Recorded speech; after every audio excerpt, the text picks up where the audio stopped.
निदा फाजली साहब ने लिखा है, दरिया हो या पहाड़ हो टकराना चाहिए, जब तक न सांस टूटे जिया जाना चाहिए। नमस्कार, मैं हूं विजय त्रिवेदी और आपने देखना शुरू कर दिया है हमारा खास शो सत्य की विजय, यानी सिर्फ सच। यहाँ ना किसी का एजेंडा है और ना हो हल्ला। 100% रिसर्च के आधार पर हम सिर्फ सच दिखाते हैं। एक तरफ नरेंद्र मोदी जी की पार्टी के नेता है हेमंत विश्व शर्मा, जिसके खिलाफ वाटर घोटाला लेके आती है बीजेपी, उनको मुख्यमंत्री बनाती है। माइनिंग घोटाले में फंसे येदियुरप्पा को मुख्यमंत्री बनाती है। जो लेजिटिमेसी इन एजेंसीज का है, ट्रांसपेरेंसी, वो अभी नहीं रहा है। ये तो वही है कि घोटाला भी करते हैं और खुद ही अपने आप को ईमानदार भी बताते हैं, जजमेंट भी खुद ही सुनाने की बात करते हैं।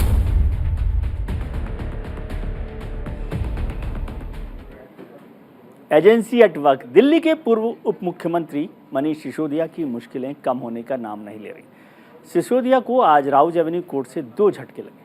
पहला तो कोर्ट ने ईडी की सिसोदिया की रिमांड वाली मांग को मान लिया और दूसरा कोर्ट ने सीबीआई की गिरफ्तारी के मामले में बेल याचिका पर सुनवाई टाल दी है। उधर ईडी ने आईआरसीटीसी घोटाला मामले में लालू यादव के परिवार और करीबियों के घर पर छापेमारी की। जांच एजेंसियों की कार्रवाई का विरोध करते हुए 8 विपक्षी दल प्रधानमंत्री मोदी को पहले ही चिट्ठी लिख चुके हैं। आज एक बार फिर महिला आरक्षण बिल के नाम पर दिल्ली में करीब 1 दर्जन से ज़्यादा दलों के नेता एकजुट हुए। विपक्ष का आरोप है कि सरकार केवल परेशान करने के लिए विपक्षी दलों के नेताओं पर कार्रवाई कर रही है, जबकि भ्रष्टाचार के मामले में बीजेपी से जुड़े हुए नेताओं पर कोई कार्रवाई नहीं हो रही। सवाल उठता है कि क्या विरोधियों पर जांच का चाबुक चला रही है सरकार? इस पर चर्चा करेंगे, लेकिन आज का अपडेट पहले देख लेते हैं कि खबर क्या है आज की। आज की खबर है कि 7 दिन की ईडी रिमांड पर भेज दिया गया है। उप मुख्यमंत्री जो रहे हैं मनीष सिसोदिया, उनको सिसोदिया की जमानत पर अब 21 मार्च को सुनवाई होगी। ये 21 मार्च की सुनवाई सीबीआई का मसला है जिसमें वो जेल में थे। कल तेलंगाना के मुख्यमंत्री की बेटी के कविता से पूछताछ होगी, जो बीआरएस के लीडर हैं। वो भी शराब घोटाले मामले में पूछताछ होने जा रही है। लैंड फॉर जॉब घोटाले में लालू के करीबियों के घर पर छापे मारे गए हैं। कई घरों पर एक साथ आज छापेमारी की गई है। Prevention of money laundering act के नियमों में बदलाव किया गया। पीएमएलए में कई बड़े बदलाव किए गए हैं। गजट नोटिफिकेशन के थ्रू दिल्ली से पटना तक 20 जगहों पर आज ईडी ने छापेमारी की है। ये सभी विपक्षी दलों के नेता या उनसे जुड़े हुए लोग हैं। Prevention of money laundering act के नियमों में बदलाव किया गया है, वो बड़े बदलाव हैं। दिल्ली के कथित शराब घोटाले मामले में तेलंगाना के मुख्यमंत्री चंद्रशेखर राव की बेटी के कविता भी फंसती जा रही लगती है। जांच एजेंसी ने उन्हें 9 मार्च को पूछताछ के लिए बुलाया था, लेकिन अब वो 11 मार्च को पेश होंगी। इस मामले पर कविता ने एक बयान जारी करके कहा, उन्हें समझ नहीं आ रहा है कि इतनी शॉर्ट नोटिस पर सम्मन क्यों जारी किया गया। ऐसा लगता है कि जांच के नाम पर राजनीतिक मकसद छिपे हुए हैं।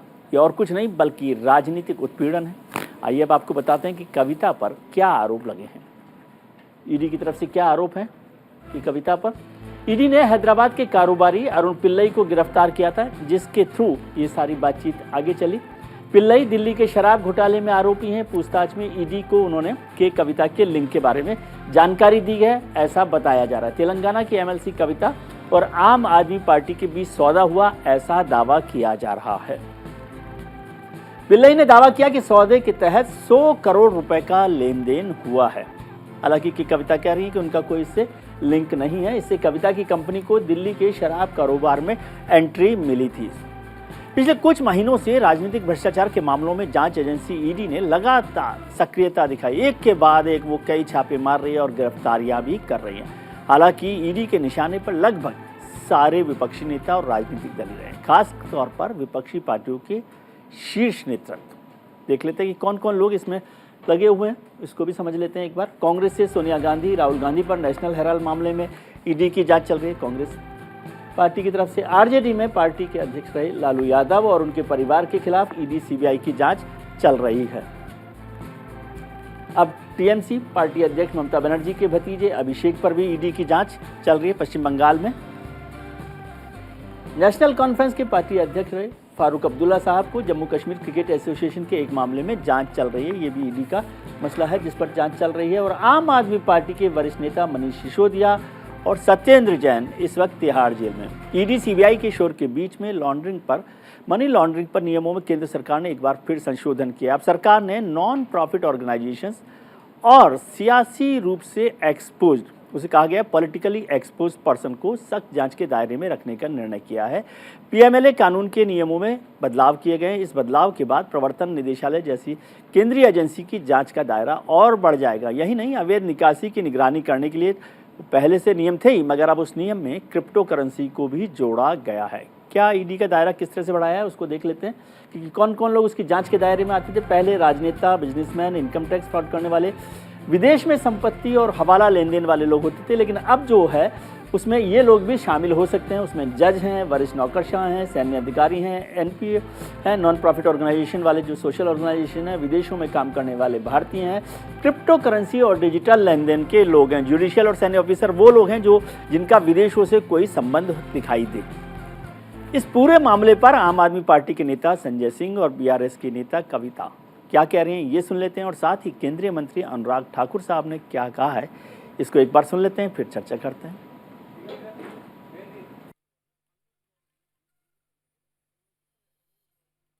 भारतीय जनता पार्टी एक नए सिद्धांत पर चल रही है। जो जितना बड़ा भ्रष्टाचारी वो उतना बड़ा पदाधिकारी। कि एक तरफ नरेंद्र मोदी जी की पार्टी के नेता हैं, हेमंत विश्व शर्मा जिसके खिलाफ वाटर घोटाला लेके आती है बीजेपी, उनको मुख्यमंत्री बनाती है। व्यापम घोटाले में फंसे शिवराज सिंह को मुख्यमंत्री बनाती है। माइनिंग घोटाले में फंसे येदियुरप्पा को मुख्यमंत्री बनाती है।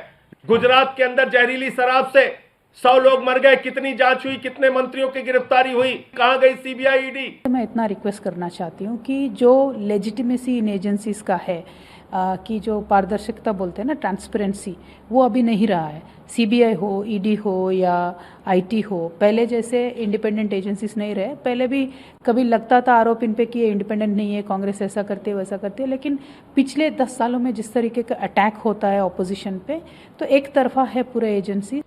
अगर किसी के ऊपर इतने गंभीर आरोप शराब घोटाले के लगे जिसमें दिल्ली के उप मुख्यमंत्री गिरफ्तार किए गए हैं, अन्य लोगों को गिरफ्तार किया गया है, ये तो वही है कि घोटाला भी करते हैं और खुद ही अपने आप को ईमानदार भी बताते हैं, जजमेंट भी खुद ही सुनाने की बात करते हैं। क्या देश की कानून व्यवस्था पर उनका विश्वास खत्म हो गया है? दरअसल विपक्षी दलों का आरोप है कि बीजेपी सरकार राजनीतिक विरोधियों को निशाने पर लेने के लिए ईडी सीबीआई का दुरुपयोग, मिसयूज कर रही है।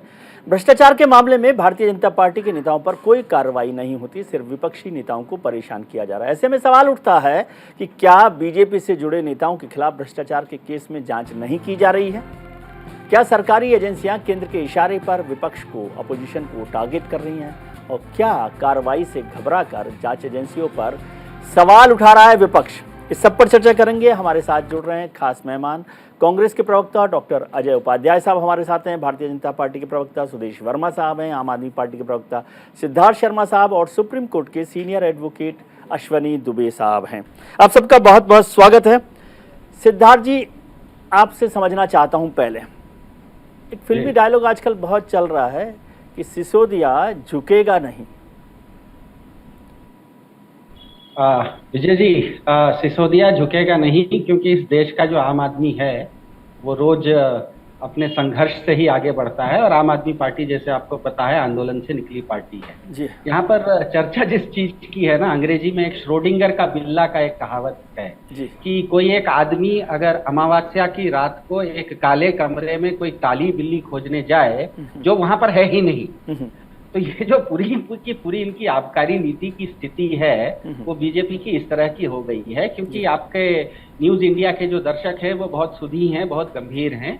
अभी तक प्रत्येक दर्शक के लिए अब ये बिल्कुल स्पष्ट हो चुका है कि केंद्र द्वारा संवैधानिक संस्थाओं को इन लोगों के खुलेआम जिस तरह से दुरुपयोग कर रहे हैं, इसके बारे में विभिन्न राज्यों के 7 प्रमुख, देखिए ये पॉलिटिकल पार्टी के हेड नहीं है, ये 7 राज्यों के प्रमुख हैं। उसमें एक 8वें राज्य में अब सरकार नहीं भी है तो एनसीपी ने पत्र लिखा है। ये सब मिला के इस देश के 50 करोड़ लोग होते हैं। बिहार हो गया, बंगाल हो गया, तेलंगाना हो गया, तमिलनाडु हो गया, केरल हो गया, महाराष्ट्र हो गया, दिल्ली हो गया, पंजाब हो गया। ये पूरे भारत में उत्तर पूर्व दक्षिण पश्चिम चारों तरफ से 7 राज्यों के प्रमुखों ने प्रधानमंत्री जी को ये पत्र लिखा है, ये पूछने के लिए कि क्या वो इस देश के मुखिया अपने आप को कहलाना चाहेंगे या किसी एक पार्टी विशेष के वो शुभंकर बनना चाहते जी। हैं। क्योंकि अब ये लड़ाई बिल्कुल स्पष्ट हो गई है कि ये रचनात्मक राजनीति बनाम विनाशकारी राजनीति के बीच में लड़ाई है, ये संघीय ढांचा बनाम दादागिरी के बीच में लड़ाई है। क्योंकि भाजपा की को स्वयं की रचनात्मकता का दिवालियापन अब महसूस हो गया है, इसीलिए वो अब दूसरा विकल्प तलाश रही है। लेकिन सिद्धार्थ दूसरा जी, विकल्प क्या है? बीजेपी अक्सर ये कहती रही है कि आप एक्यूज्ड को विक्टिम के तौर पर क्यों पेश कर रहे हैं? ये लड़ाई तो लीगल है, होगी, कोर्ट में हो जाएगा। इसीलिए कोर्ट के बारे में तो कोर्ट जब बुलाता है तो कोई भी इस देश का नागरिक हो, न्यायपालिका का वो आदर करता है और जी। उसमें वो न्याय के सामने पीछे हटता नहीं जी। है। लेकिन अगर वो भाजपा ये कहती है कि एक्यूज को विक्टिम कर रहे जी। हैं, तो मुझे बताइए कि एक्यूज तो हेमंत बिश्व शर्मा भी ईडी में हैं, वो विक्टिम कहाँ है? वो तो चीफ मिनिस्टर की गद्दी पर बैठे हुए जी। हैं। येडियुरप्पा भी तो रिजाइन किए थे करप्शन के चार्ज पर, जी। अभी वो कर्नाटक में बीजेपी के मैस्कट बने हुए हैं। तो ये जो पूरा का पूरा ये जो नैरेटिव है, ये भाजपा, देखिए असल में हुआ क्या है कि भाजपा को अपनी रचनात्मकता पर कोई भरोसा रहा नहीं, क्योंकि उनके पास रचनात्मकता है जी। नहीं। तो इसीलिए दिल्ली का स्वास्थ्य या शिक्षा ठीक हो, है। पंजाब की कानून व्यवस्था हो, बिहार का सामाजिक न्याय अनु- हो, सर, वो- तमिलनाडु का सर्वांगीण विकास हो, ठीक चारों है। ओर जहां भी रचनात्मकता हो रही है, इसको नष्ट करने का प्रयास कर रही है भाजपा, ठीक है, और इस कुछ पर नहीं। बात करते हैं। सुदेश जी भी हमारे साथ जुड़े हुए हैं, लेकिन डॉक्टर अजय उपाध्याय, आप भी लड़ाई लड़ते रहे हैं और आप भी अपने आप को विक्टिम बताते रहे हैं, लेकिन आजकल सिद्धार्थ जी के साथ नहीं चल रहे, क्या बात है? भ्रष्टाचार की लड़ाई में उनके साथ नहीं है आप?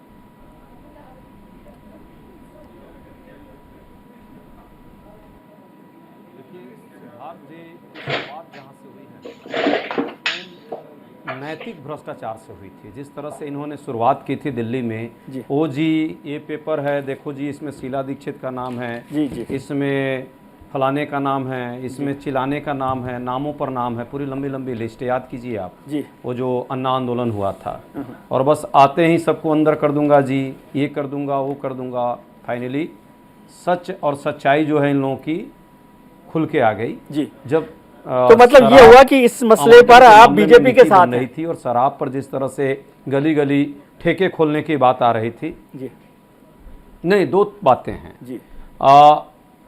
जो सिसोदिया जी का मामला है, ये हम कांग्रेस पार्टी के लोगों ने पिछले 1.5-2 साल पहले से उठाने का काम किया। सारे कागजात कांग्रेस पार्टी के लोग पब्लिक डोमेन में लाए। लेकिन सरकार जो है भाजपा की, मैं क्यों कहता हूं कि भाजपा जो है ईडी सीबीआई का उपयोग कम, दुरुपयोग ज़्यादा, और वो भी अपने सियासी लाभ हानि के लिए कर रही है। उसका कोई भ्रष्टाचार से कोई नाता नहीं है कि भ्रष्टाचार के आरोपियों को उससे जो है खत्म करना है या आप ही तो कह रहे हैं सर कि भ्रष्टाचार का मामला है जो आपने उठाया। गुजरात चुनाव से पहले इसी सिसोदिया जी के घर जाना आना सब करना। डॉक्टर साहब, आप ही ने तो कहा कि भ्रष्टाचार का मामला आपने हमने उठाया था। अच्छा, क्रेडिट सुदेश जी ले रहे हैं। जी जी जी, मैं उसी का उत्तर मैं दे रहा हूँ जी। नहीं, उसी का उत्तर मैं दे रहा हूँ। 1.5 साल से हम लोग इस संघर्ष को, इस लड़ाई को पब्लिक डोमेन में लाए। 1.5 साल में एक कार्रवाई नहीं हुई। गुजरात चुनाव से पहले जब चुनाव आ जाता है तो ईडी सीबीआई की सबसे ज्यादा याद किसी एक व्यक्ति को आती है, तो मोदी जी को आती है, और उनको लगता है कि ये चुनाव में इस ईडी सीबीआई का कहाँ उपयोग करना है जिससे कि वो चुनाव जीत सकें। गुजरात इनको ले गए, उस समय इनको अरेस्ट नहीं किया। एमसीडी का चुनाव हो गया, उसके बाद अब इनको लगा कि अब क्या कहेंगे, पब्लिक के बीच में क्या दिखाएंगे मुंह, तो अब उसका उन्होंने जो है उनको अरेस्ट किया है। मैं बार बार कह रहा हूं कि एजेंसियों के विश्वसनीयता पर जो प्रश्न है, इसलिए है, 10 सेकंड दीजिएगा विजय जी, गांव के हम लोग रहने वाले हैं। गांव में कहावत है, भालू आया भालू आया। तो आप इतना विश्वसनीयता आपकी खत्म हो गई है कि कभी आप कोई अच्छा काम भी करने का प्रयास करेंगे तो लोग आज के डेट में आप पर भरोसा इसलिए नहीं करेगा कि आपने 90 में से 89 जो है वो केस आपने गलत किए हैं। ठीक है, मतलब लेकिन एक मसला ये हुआ कि ये जो मसला था, ये तो करप्शन के मसले पर आप बीजेपी के साथ हैं। डॉक्टर अजय उपाध्याय जी जो कह रहे हैं, सुदेश वर्मा जी आपसे समझना चाहता हूँ, एक तो 89 मामले आप गड़बड़ करते हैं, लेकिन एक मामला जो अजय जी की पार्टी ने उठाया उसकी क्रेडिट भी आप ले रहे हैं। देखिए विजय जी, पहले मैं मुद्दों को पर्सपेक्टिव में रख दूं जी। तो सियासी पार्टियां जो हैं वो अपने तरीके से इसको इंटरप्रेट करेंगी जी। ये समुद्र मंथन का दौर है, और इस समुद्र मंथन में बहुत से विष निकलेंगे जो भगवान शिव की तरह नरेंद्र मोदी जी बैठे हुए हैं, इन लोगों की गालियों को खाएंगे। लेकिन जो अमृत निकलेगा इसके बाद, जिस भारत की हम कल्पना करते थे, आपको याद होगा जी अन्ना मूवमेंट का एजेंडा क्या था? जी करप्शन के खिलाफ लड़ाई। जी केजरीवाल ने इस एजेंडा को छोड़ दिया, जी लेकिन मोदी जी इस एजेंडा के तहत आए और इस एजेंडा को पकड़े हुए हैं और ये पूरा क्लींजिंग होगा और उसके बाद नए भारत का सृजन होगा जिसमें लोग ईमानदारी से बातें करेंगे। ये कौन लोग हैं पॉलिटिक्स में? जी आपको कौन लोग दिख रहा है? ईमानदार लोग दिख रहे हैं आपको? जब एक्शन लिया जाता है तो क्या एक्शन ऐसे ही ले लिया जा रहा है? क्या आपको लगता है ईडी और सीबीआई बिना इन्वेस्टिगेशन किए हुए किसी के बोलने पर किसी को जाके अरेस्ट कर लेती है? और ये दिखाता है कि सिसोदिया जी को इतने सालों के बाद, इतने महीनों के बाद इन्वेस्टिगेशन करके रिकॉर्ड के साथ कोर्ट में लाया गया। कोर्ट ने रिमांड दिया, जी कोर्ट ने बेल नहीं दिया, कोर्ट ने प्राइमा फेसी पाया, इन्होंने कोऑपरेट नहीं किया, इनके खिलाफ केस है। इस बात को समझने का प्रयास करें हम लोग। बिल्कुल ठीक बात है। और लेकिन वो सिद्धार्थ जी कुछ, और हम लोग सुदेश जी सिद्धार्थ जी कुछ और नाम ले रहे थे, वो भी आप ही के मित्र हैं, लेकिन सिद्धार्थ जी को समझ नहीं आ रहा कि उसी रास्ते पर आप भी चल लेते, सिद्धार्थ जी भी चल लेते। मंथन का दौर है विजय जी। अगर कोई बीजेपी के लोग हैं ये बताए ना विपक्ष का काम क्या है? पूरी मीडिया। अच्छा, वो पर्सनली आपको नाम भेज देंगे, अभी तो टीवी पर बोल रहे थे वो सार्वजनिक तौर पर। उसके बाद अगर बीजेपी और मोदी जी काम नहीं करते हैं तो आप बताइए किसी को बचा रहे हैं? जी। अरे हवा में बोलने से ये आदमी करप्ट है, इसने पैसा बना लिया है, वो नहीं, आप प्रूव करिए ना कि इस आदमी के पास डिस्प्रोपोर्शनेट इनकम आया है। आप कंप्लेंट डालिए ना, काम नहीं कैसे होगा? नहीं, बिल्कुल ठीक बात है, हो रहा है। लेकिन सर जिनको आप बोलते हैं आप तो उन्हीं के साथ चले जाते हैं। अभी तो ताजा बात हुई, फिर आप नाराज हो जाएंगे। कॉनराड संगमा को आप ही ने खिलाफ लड़ते रहे करप्शन के मामले में, आपने छोड़ भी दिया और फिर आप शपथ ग्रहण में भी चले गए। करिए आपका मसला, लेकिन मैं तो ऐसी याद दिलाने के लिए बोला। बात आप कर रहे हैं जी। नॉर्थ ईस्ट का एक कैरेक्टर रहा है, वहाँ बीजेपी की एक्सेप्टेबिलिटी बढ़ी है, वहाँ लोगों को लगता है कि बीजेपी आएगी तो डबल इंजन की सरकार ज्यादा विकास करेगी। मतलब नॉर्थ ईस्ट में करप्शन इशू नहीं है आपके लिए, चाहे वो कॉनराड संगमा हो चाहे हेमंत बिस्वा शर्मा हो। नॉर्थ ईस्ट में करप्शन को कम किए हैं, जम्मू कश्मीर में करप्शन को कम किए हैं, तभी विकास हो रहा है जी। अश्वनी दुबे साहब, पॉकेट में जाते थे। अश्वनी दुबे साहब, बार ये बात होती है, पॉलिटिकल गेस्ट तो हमारे सब लोग बात करते ही हैं कि मिसयूज हो रहा है, लेकिन मैं एक और चीज समझना चाहता हूँ। ये जो नया डेवलपमेंट हुआ है पीएमएलए में नोटिफिकेशन के थ्रू कि कुछ और लोगों को इसकी जद में शामिल किया गया, इसका क्या मायने है? देखिए, इसका साफ तौर पर ये कोई पहली बार ईडी के इस पीएमएलए एक्ट में संशोधन नहीं होगा। हम संशोधन और कानूनी व्याख्या की बात करें जी, तो संशोधन कई बार पहले भी हो चुका है, जिसमें अगर आप याद करें 2005, 2009 और 2012 में हुआ। जी। अब हम इससे एक बड़े और विषय पर चलते हैं, जो है कि process itself should not become punishment. Yes. तो किसी भी अमेंडमेंट को लाने के पीछे की जो मंशा ये नहीं होना चाहिए कि उसको जो है किसी की वॉइस को सप्रेस करने के लिए किया जाए। अगर इनक्रेडिबल एविडेंसेस हैं और वो एविडेंसेस कहते हैं कि हवाला शेल कंपनियों का, ट्रस्ट का नकली चालान, व्यापार लॉन्ड्रिंग या अवैध धन को वैध तरीके से वैध करने का प्रयास हो रहा है, माने money from illegal activities is deposited in numerous legitimate account making it difficult to trace, तो ताकि वो मनी यूज हो सके, जैसा हम देख रहे हैं। अगर ये है तो निश्चित तौर पर इस एक्ट का वेलकम है, परंतु इंटरनल चेक एंड बैलेंस की बात जो है, वो इंटरनल चेक एंड बैलेंस कहां पर है? क्योंकि यह ध्यान रखना होगा कि आज जो जिस एक्ट पर हम बहुत अब नाज कर रहे हैं, कल वही एक्ट हमारे ऊपर भी आ सकता है। इस बात को इसीलिए जरूरी यह होता है कंसेंसस हो, किसके बीच में? एडजुडिकेटिंग अथॉरिटी के बीच में, ऑफिसर्स ऑफ ईडी के बीच में, और जो अदालती व्यवस्था है उसके बीच में एक कंसेंसस जब होगा, और उसके बाद जब क्रिमिनल जुरिस्प्रूडेंस का बेसिक लॉ फॉलो होगा।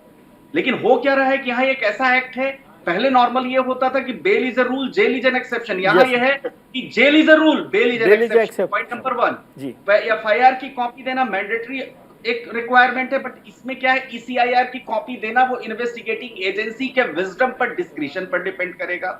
चौथा, अगर ईसीआईआर की कॉपी के अलावा किसी को पता ही नहीं कि उसको किस ऑफिस में, माने मनी ट्रायल को और proximate nexus, accuse money trail और क्राइम प्रोसीड्स का आप करने के लिए आपने किसी को भी उठा लिया, तो उसके लिए चेक एंड बैलेंस कहां होगा, ये बहुत इंपॉर्टेंट है। परंतु जो अमेंडमेंट है वो अमेंडमेंट अगर पॉजिटिव पर्सपेक्टिव में देखा जाए तो इसलिए वेलकम है कि इस देश का कोई भी नागरिक हो, चाहे किसी भी उच्च पद पर बैठा हो, अगर उसके खिलाफ सबूत मिलता है तो निश्चित तौर पर जांच होनी चाहिए, और जांच इसलिए होनी चाहिए, उसकी अकाउंटेबिलिटी जनता के लिए है। पहला तो ये हुआ। दूसरा, अब मिसयूज, सर सबूत मिलता है और सबूत दिखता है, इसका भी कोई फर्क होता है कि मुझको थोड़ा समझाइए, मैं कम समझता हूँ इस वक्त। देखिए, प्राइमा फेसी इस्टैब्लिश अदालत के सामने कोई भी व्यवस्था अदालती प्रक्रिया के थ्रू चलती है।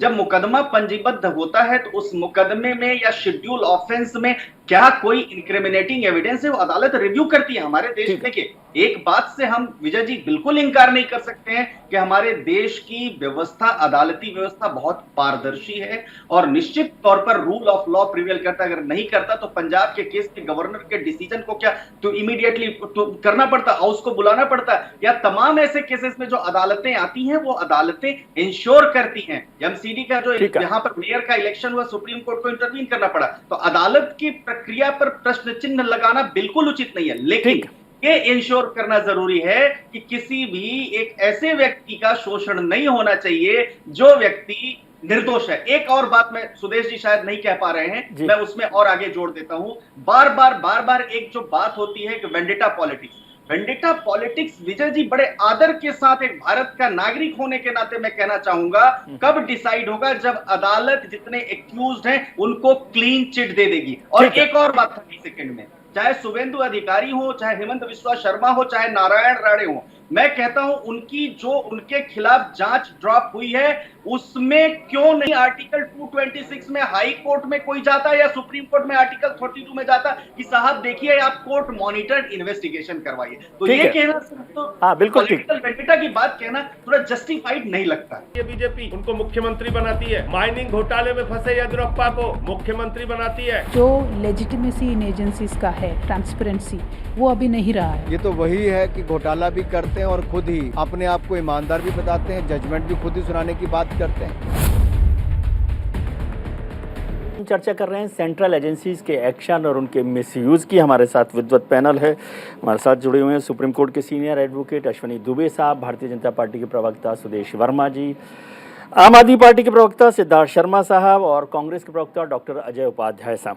सुदेश जी, अभी अश्वनी दुबे साहब कह रहे थे कि सरकारें आती जाती रहती हैं, सब फैसलों को थोड़ा सा ध्यान से करना चाहिए, और आपने समुद्र मंथन का जिक्र किया, तो समुद्र मंथन में शिव का जिक्र होता है तो फिर भस्मासुर भी याद आते हैं। आपको तो याद होंगे भस्मासुर। देखिए, मैं उस बात को और आगे बढ़ाता हूं क्योंकि आपने विषयांतर कर दिया था जब मैं बोल रहा था जी। देखिए, आप कॉन्टेक्स्ट में देखिए, सिंगापुर में जब ली कुआन यू आए थे, यंग टर्क ब्रिगेड आया था वहां पर, जो पॉलिटिक्स को क्लीन करने की बात करते थे जी, और 1950s और 1960s का सिंगापुर बहुत ही करप्ट माना जाता था जी, और आज जो है 7th और 8th पोजीशन में है आउट ऑफ 177 कंट्रीज। यस, बहुत ईमानदार देश माना जाता है जी। करप्शन के खिलाफ इंस्टीट्यूशनल आपको बिहेव करना पड़ेगा, इंस्टीट्यूशन को इंडिपेंडेंस देना पड़ेगा, और जो करप्ट लोग हैं छोटे मोटे, देखिए आपका होता नॉर्मली क्या था, जाइए एक कांस्टेबल को आप अरेस्ट कर दीजिए, क्लर्क को अरेस्ट कर दीजिए, दिखा दीजिए करप्शन के खिलाफ एक्शन हो रहा है। वो नहीं होता है, आपको टॉप में शुरू करना पड़ेगा, और वो नरेंद्र मोदी जी ने शुरू किया है। अभी तो बहुत कुछ होना है इस समुद्र मंथन में, बहुत लोग आएंगे, जो लोग ने लूटा है भारत को, सबके नाम आएंगे, और बिना प्रूफ के तो कुछ होगा ही नहीं, क्योंकि अदालत तो है ना भाई, इंडिया पॉलिटिक्स तो हो ही नहीं सकता। अदालत जाती है, अदालत देखती है कागज को, उसके बाद मैं मानता हूँ इस बात से कि जो जेल है, जेल की पनिशमेंट, लेकिन जो जेल जिसको भेजा जा रहा है वो जुडिशियल कस्टडी में वो लोग जा रहे हैं, क्योंकि इन्वेस्टिगेशन में कोऑपरेट नहीं कर रहे। कुछ एविडेंसेस जो है तभी होता है, बिना एविडेंस के नहीं होता है। ये नहीं हुआ कि हमको कोई आया और अरेस्ट कर लिया लेकिन चला गया, उसके लिए अदालत बनी हुई है, अदालत ने बहुत सक्रिय एक्शन भी लिया है कभी कभी मुद्दों पर, तो हमें विश्वास करना चाहिए इंस्टीट्यूशन पर। सिर्फ ये नहीं बोलने देना चाहिए कि नहीं बीजी आप अपने खिलाफ, इसके खिलाफ करिए, इसको आप मुख्यमंत्री बना दिए, क्या मतलब है? नहीं, बिल्कुल ठीक बात है। आपके है उसकी, इसलिए आप करप्ट हैं। पॉलिटिकल जख्म 10 साल से अभी भरे नहीं है ना? अब जो सिद्धार्थ जी ने को आपने साथ दिया, वो ये सिला होगा, ये आपको अंदाजा नहीं था।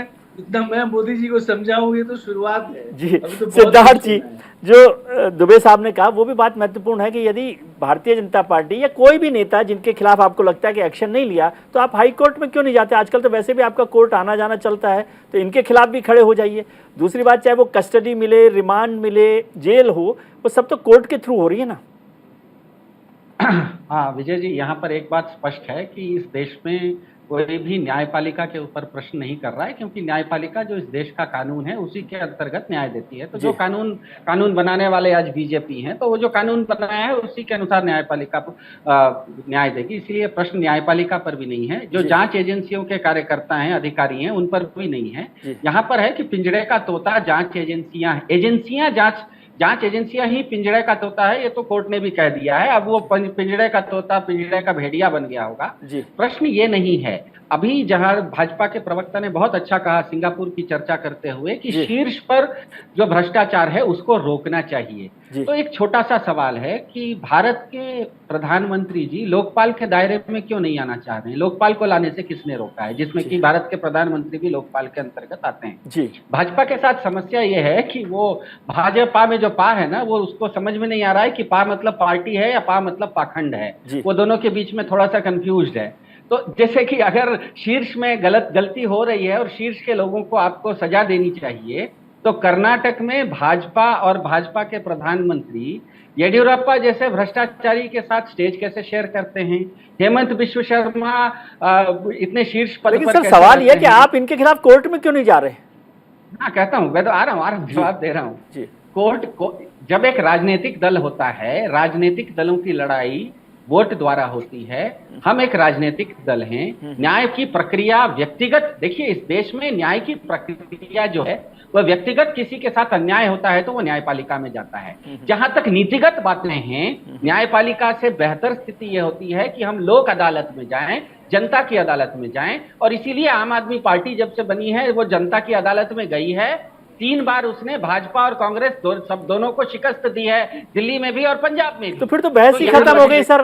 फिर सिद्धार्थ जी, फिर तो बहस खत्म हो गई। जो चल रहा है चलने दो, फिर जनता के दरबार में जब होगा तो चला जाएगा। विजय जी, ये पूरा कर दूं विजय जी, पूरी कर दूं बात जी। तो यहीं पर हमारा ये कहना है कि मनीष सिसोदिया जी हों, सत्येंद्र जैन जी हों या किसी को भी अगर जांच एजेंसियां जितना चाहे लंबे समय तक वो जेल में सड़ा लें, कोई दिक्कत नहीं है। आम आदमी पार्टी आंदोलन से निकली हुई पार्टी है। हम कुछ रचनात्मक एजेंडा के साथ आए हैं। भाजपा की विध्वंसात्मकता रोज रोज खुलती जा रही है प्याज की परत की तरह। यहाँ पर एक छोटी सी बात अश्विनी दुबे जी ने कहा, पीएमएलए एक्ट में जो परिवर्तन आया है उसके चलते इन्होंने अब जजों को, एनआरआई को, सेना को भी वापस लाया है। तो संक्षेप में इसका जो ये किस दिशा की ओर इंगित कर रहा है कि संक्षेप में कहें तो भाजपा की चूल्हे हिली हुई है और वो बहुत घबराई हुई है। क्योंकि भाजपा मजबूत नागरिकता को वो संभाल नहीं पा रही है। इसीलिए वो एक प्रजा का निर्माण करना इस देश में चाह रही है। मजबूत नागरिक उसे नहीं चाहिए, उसे एक प्रजा चाहिए और इसी दिशा में वो काम कर रही है। लेकिन आम आदमी पार्टी हो या संघीय व्यवस्था की अन्य राजनीतिक पार्टियां हो जो अलग अलग देश के भागों में सरकारें चला रही हो, भारत के संघीय ढांचे को ये टूटने नहीं देंगे। भले जितनी चाहे ये जेलों में डाल। छोटा सा कमेंट, क्योंकि मैं अजय जी के पास आना चाहता हूं। देखिए विजय जी, डाला था जयप्रकाश नारायण विजय जी, बिल्कुल गलत बात बरगलाने की बात हो रही है। आप बताइए, क्या हमारे सुप्रीम कोर्ट के चीफ जस्टिस ने, बाकी जस्टिस ने लोअर कोर्ट के बारे में, करप्शन के बारे में बात नहीं की है? क्या हम लोग जजेस के करप्शन की बात नहीं करते? क्या आर्मी में करप्शन नहीं है? ऐसा नहीं है ना। जो करेगा वो मरेगा। उसके लॉ सबके लिए बराबर होना चाहिए। तो अश्विनी जी ने बताया, कानून के सामने सब प्रधानमंत्री जी को भी लोकपाल के अंतर्गत ले आइए है। ये सिद्धार्थ जी कुछ कह रहे हैं। ट्रस्ट है सिद्धार्थ जी की, प्रधानमंत्री जी को भी लोकपाल के अंतर्गत ले आइए ना, क्या दिक्कत है? शीर्ष पे ही जाना है तो सबसे शीर्ष से ही शुरू कीजिए। अरे सब होगा, चिंता मत करिए। ठीक है। डॉक्टर अजय उपाध्याय साहब, बीजेपी पर तो ये आरोप लगता है कि वो एनिमी जो है सेलेक्ट करते हैं, सेलेक्टिव हैं। कांग्रेस दोस्ती में भी सेलेक्टिव है। वो कभी आम आदमी पार्टी को दोस्त मानती है, कभी टीआरएस को मानती है, कभी नहीं मानती है। तो ये ऐसी दोस्ती, ऐसी दुश्मनी तो सुदेश जी की मदद ही कर रहे हैं।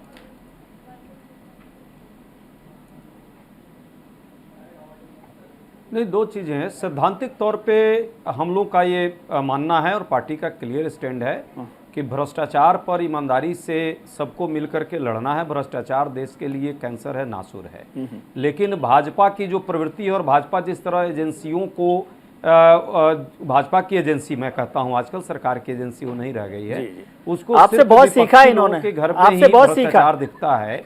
इनके नेता जो भी हैं वो जी मैं बोलूं पूरा जी अब क्या सीखा नहीं सीखा, यदि सीखते तो गांधी जी को सीखते, सावरकर को नहीं सीखते जी। ये सीखते तो इस देश में जो है प्रजा नागरिक अधिकार की बात करते, बहुत सारे अधिकार हमने दिए, अधिकारों को छीनने की बात करते हैं। अभी पीएलए में जो संशोधन किया है वो एक कहीं ना कहीं दबाव के लिए किया है। मैं जस्ट जल्दी से 2-3 चीज़ें बता देना चाहूँगा। 3 योजनाएं प्रधानमंत्री जी की बड़ी सफल चल रही है। ईडी, सीबीआई, आईटी का उसमें बड़ा सहयोग है, इसके लिए मैं धन्यवाद दूंगा ईडी, आईडी, सीबीआई को। कि पहली योजना है पाप धो योजना, जिसमें भाजपा के लोग जब भी इनके तरफ आ जाते हैं वो पाप उनका धुल जाता है। उसमें बड़ी अच्छी स्कीम है, इनके भाजपा के कार्यालय में है, स्वदेश भाई के यहाँ पानी में ही कुछ घोल दिया है। दूसरा मित्र बचाओ योजना है, जिसमें क्या येदुरप्पा, क्या शिवराज, क्या रमन और क्या अडानी, एक चपरासी भी इनके घर नहीं जा सकता। वो तो बस पाप के धुले हुए पहले से ही है क्योंकि भाजपा में है। और तीसरा है पीएम प्रताड़ना योजना।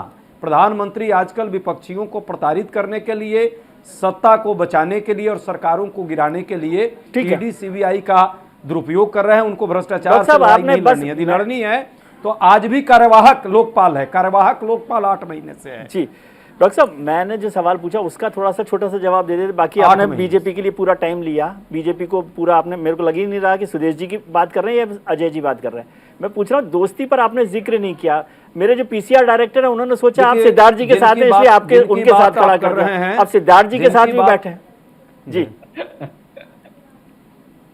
नहीं देखिए, दिल्ली में जो इनकी बातें हैं आपने देखा गोवा में और गुजरात में, तो ये तो इनकी ही अपनी टीम है। कभी कभी मोहब्बत हो जाता है इनको, कभी कभी विरक्ति हो जाती है इनको। प्रेमी और प्रेमिका का संबंध भाजपा और आम आदमी पार्टी का है।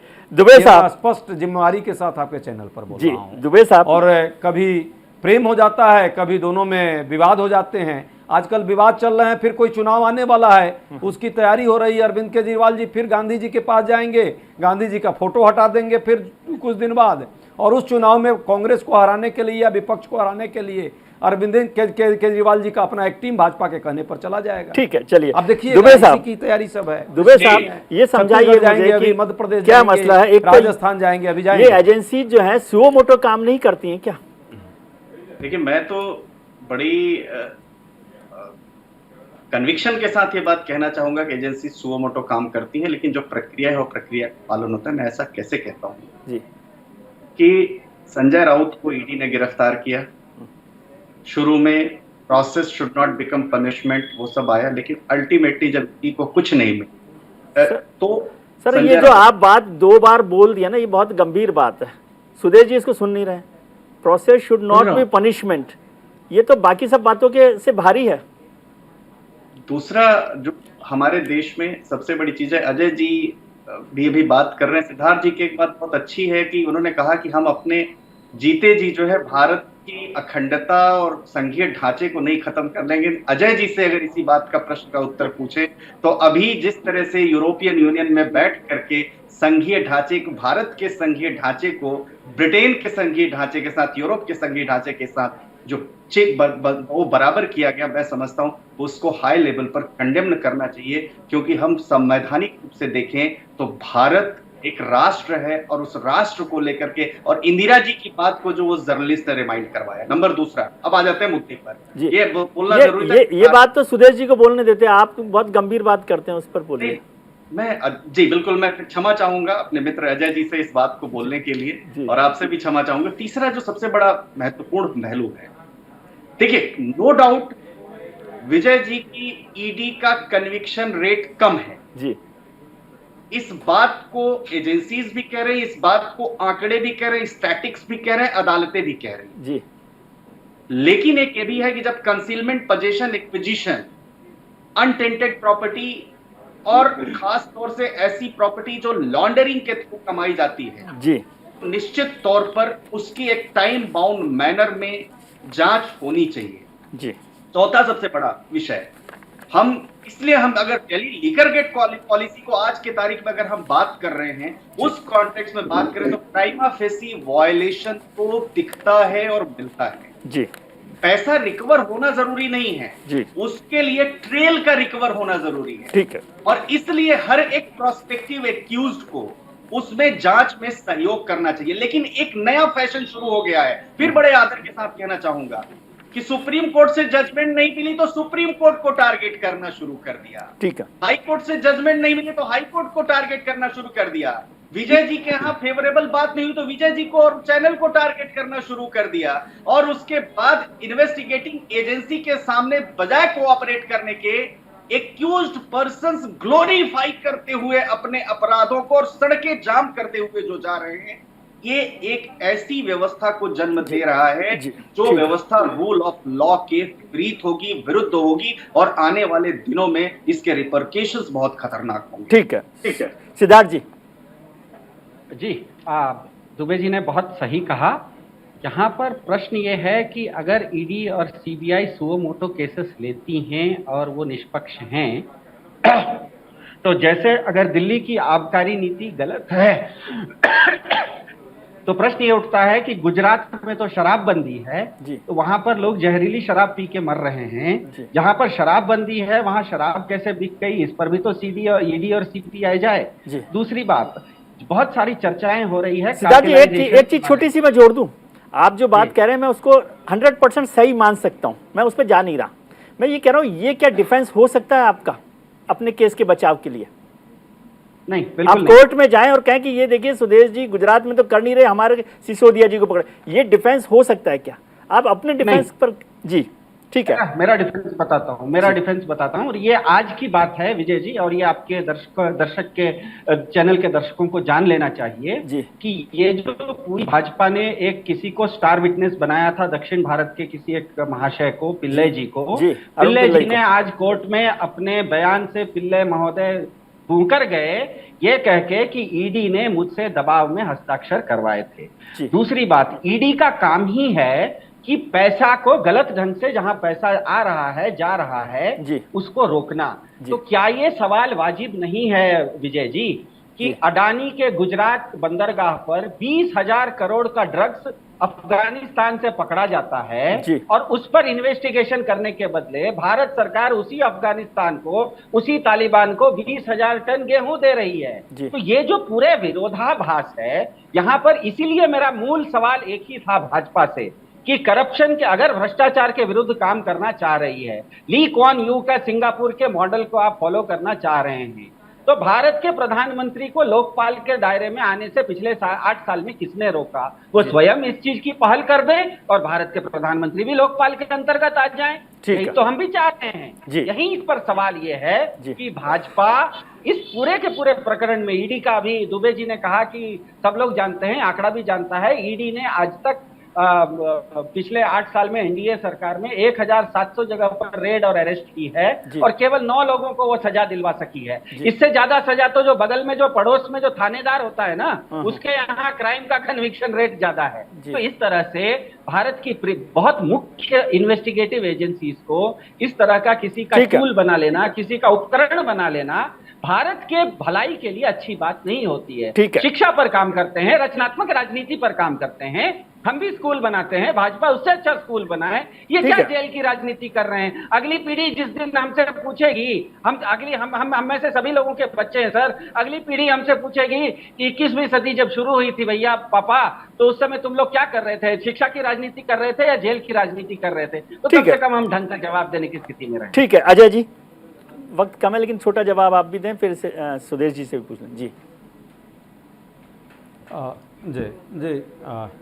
अश्विनी जी मेरे बहुत ही अभिन्न मित्र हैं और मैं उनकी तो आप चारों ही बहुत अभिन्न मित्र हैं, मैं समझ रहा हूं। सच्चाई को जानते हैं, शायद कई बार कंफ्यूजन हो जाती है। एक्चुअली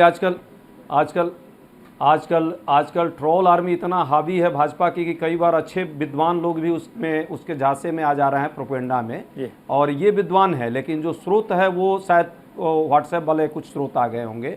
जहाँ तक फेडरलिज्म की बात की है तो मैंने तो पहला आर्टिकल जो है, मैं तो बहुत ज़्यादा संविधान विज्ञ नहीं हूँ लेकिन देख रहा हूँ कि पहला आर्टिकल संविधान का India shall be A union of states, तो यूनियन ऑफ स्टेट यदि संविधान में ही लिखा है तो मैं कहूँ कि वो नहीं है तो मुझे लगता है आपत्तिजनक होगी। दूसरी बात, एक बात उनसे बहुत सहमत हूँ मैं कि कोर्ट जाना चाहिए और सभी पॉलिटिकल पार्टियों को, विशेषकर विरोधी पार्टियों को बिल्कुल 1 मिनट बचा है अजय जी, एक छोटी सी बात मैं समझना चाहता हूँ। आज की तारीख में आपको खोल देना चाहिए।